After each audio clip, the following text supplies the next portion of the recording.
welcome to the September edition of the JD Power Travel Podcast. I'm Michael Taylor. I'm the Managing Director of Travel, Hospitality, and Retail at JD Power, and I'm joined by Andrea Stokes. Hello, Andrea. Hi, Mike. Andrea is our travel expert in the hotel and hospitality space, and as always, we always have Sarah Baggett on hand with us. Hello, Sarah. Hey, Mike. How are you guys doing? Doing well. Okay, good. Well, I guess the first topic we want to talk about is to give a little bit of a preview of our travel web study that we haven't done for a few years. Another victim of the COVID disaster was our, travel app and travel web study. But this is one that always creates a lot of interest in the travel space because so many people depend on their interaction with the web to book things, book hotel rooms, book flights, book rental cars, and then their app. They used to just be able to find information about their rental car or an upcoming reservation or something like that. But, the app does so much more now, and that's what we're measuring. So just a kind of a preview, we don't have the results just yet, but we're going to be releasing this in October. So it's something to look out for, and we may have it as a topic, the findings, perhaps in our November or December podcast, depending on when the results get released. But one of the kind of the overview of the whole app and web study is to look at, what are the key dimensions of satisfaction? What are the things that drive people to use an app and find it useful and satisfying? And the secondary part of that is how it drives loyalty to a particular airline or a particular rental car, or a particular hotel study. So Andrea, you and I have been putting this together with our internal folks. So maybe you can give an overview of how you look at the hotel business and how they use their app and web. Yes, well, definitely we know that over the past few years, the usage of apps for travel, whether it's a flight, an airline flight, a rental car, or a hotel reservation, has just really become more important, I think, to travelers. They want the ease of access that mobile apps give them to their information, whether it's to their own account information or the information about the specific travel that they're undergoing, whether it's a flight, a hotel stay, in the immediate time. So I think it's important that we at JD Power measure usage of the apps, but also how the apps are functioning for travelers in terms of their overall satisfaction with the app. So for example, we do look at things like navigation, speed, how quickly can travelers actually, get things done in the app that they're trying to do, whether it's managing their account or redeeming points for free flights or hotel stays. And then also, again, just getting that information that they need on the actual day of travel. So those are, all important, not only to hotel guests, but of course, airline passengers and those renting a car. We're excited about all of these metrics and how they drive both satisfaction with mobile apps, and then we're measuring the same things for satisfaction with websites as well. I do remember some of the little nuggets from the previous study that I thought were very interesting. Obviously, speed is very important. People don't feel like the app is actually working unless it responds immediately.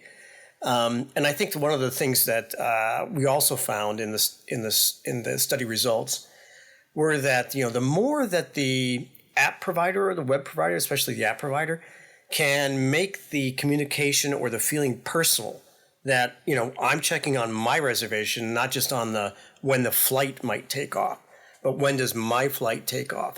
What are my plans? How what choices of cars do I have? Not necessarily what's on the lot, of the things that I really want, when I set up my preferences in my app. I want this particular type of car, and if it's not available, I want the next type of car, those kinds of things. Another one of those nuggets we found was in those messages that you get on day of travel or post day of travel that are more of a conversational style. It used to be, and I think that only a couple of airlines still do this, is they'll just send a message out saying flight 105 is leaving at 4:10 from gate 64. And that's nice, but that's not my flight. It's, if they put it in the context of your flight is leaving at, 4:10 from gate 64. And if there's anything we can do for you, let us know to make your travel easier. And using words like hey and hello and hi to make it more conversational really made an impact when the way that people viewed the interaction with the app or the web itself. So it will be interesting to see how things have evolved. One of the things I've noticed is that a lot of the airlines, I don't know if this happened to Andrea in the hotel business, but it certainly happened in the airline business, that during the COVID downturn, they really took the opportunity to revamp their websites and their apps themselves, which I learned, one of the things I didn't know previous to doing this study was just how much work goes into redoing a website or an app for that matter, and why there was some inconsistencies within an app. You can do the top pages, and that takes a certain amount of time, but to do all the drill down pages to make them have the same look and feel takes quite a bit of effort, more effort than you would think, actually. It's not exactly push button. So, Andrea, I don't know, are there any things that you noticed in the hotel app and website of things that happened during COVID? Definitely. I think, again, the capabilities have expanded over the past few years in terms of things like text messaging with hotel staff, the ability to, like you said, Mike, maybe personalize your experience a little bit, especially with hotels. I mean, there are some apps where you can actually go into the app and select the exact room that you want from kind of a map of the hotel.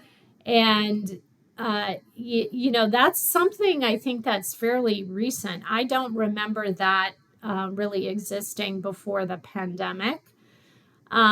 So those types of things I think are really, really cool, really important. I think consumers are starting to recognize that the apps have these functionalities, and they're really starting, to use those features a little bit more. I sometimes think there are actually so many things you can do within a hotel app. It's hard to, remind consumers like what's available, what you can do.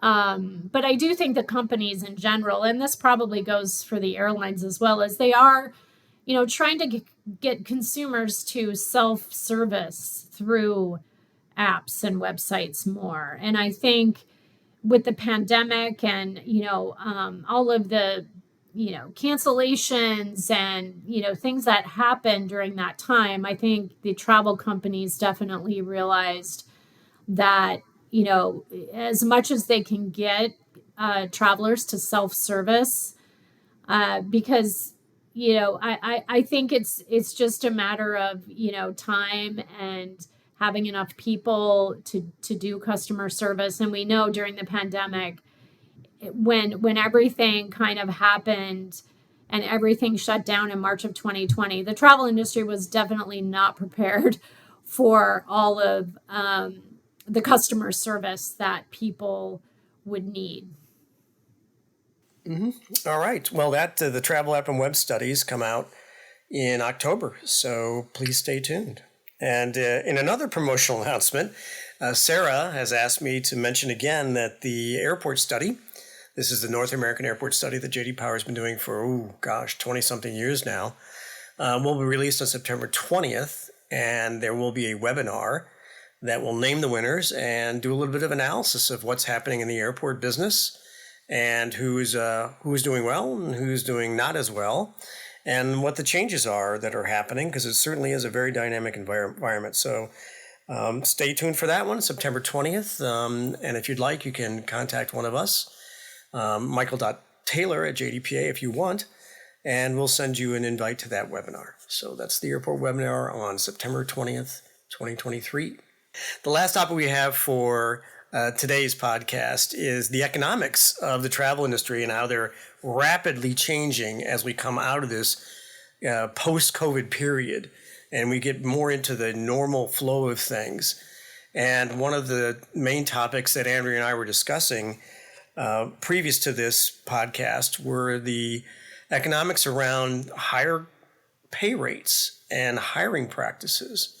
And some of the things that's happened in the airline industry, as I think we all know, is the airline pilot shortage that's been very severe. Now, a lot of people, a lot of analysts I've seen in the space have blamed COVID and the early retirement offered to airline pilots by the major airlines during the COVID period. And that is not what is driving, this current environment. Current environment is that airline pilot unions are in an extraordinarily good negotiating position and have been closing deals with Delta and American Airlines and some of the other ones where they're getting 40 and 50% pay raises to their union members, that would be pilots, on top of retroactive pay increases and increased contributions to their 401k. And the COVID period had only slight impact on this situation. What's really driving it is the Colgan air crash back about 17, 18 years ago in upstate New York, where the FAA had determined that it was pilot error that had caused this crash of a small commuter plane near Buffalo, New York, and that we needed to really up the number of hours that a co-pilot needed to have in order to fly a commercial aircraft. I believe it went from 250 to 1,250 hours before you could qualify to become a co-pilot becoming a pilot eventually. And just that increase, that really, six-fold increase or so of hours required really put the ability for a lot of people to become a co-pilot and move on to be a pilot.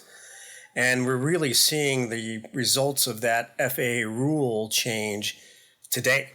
And that's why the airlines are in such a good position to really ask for and get some extraordinarily great wage concessions for their union members. And Andrea, are we seeing anything like that in the hotel side of things? Definitely. Hiring has improved in the leisure and hospitality sector since we started coming out of the pandemic. So that's good. I mean, the industry, at least the hospitality industry, lost over 1 million workers during the pandemic. So it's taken a long time to try to get them back. They are coming back. But the reason they are coming back are wages. And the hospitality industry definitely has realized it needs to be competitive with other industries in terms of wages. There are, of course, some of the, in some cities, especially in urban areas, the hospitality workers are unionized. And I think that that's helped. And there have been agreements with unions that we've seen since 2022 anyway that have resulted in higher wages similar to the airline industry. But even, non-unionized workers are definitely, seeing higher pay. The industry, I think, is also being a little more creative with other benefits, especially offering benefits to part-time workers, which, of course, hospitality has a lot of part-time workers working in the industry. So it's getting better. I think what's more important is attracting young workers and attracting new workers to the industry, people who may not think of hospitality as a career. And I think the industry's, realizing that this is a major issue and they are working on it right now. All right. Well, thanks, Andrea. Well, I believe that's it for this month's podcast. Once again, I'd like to thank Sarah Baggett and Dan Sharp, who are our producers for this segment. Thank you, and Sarah and Dan. And also Andrea Stokes, who is our practice lead for hospitality studies at J.D. Power. And I'm Michael Taylor. And we will see you next month on the J.D. Power Travel Podcast.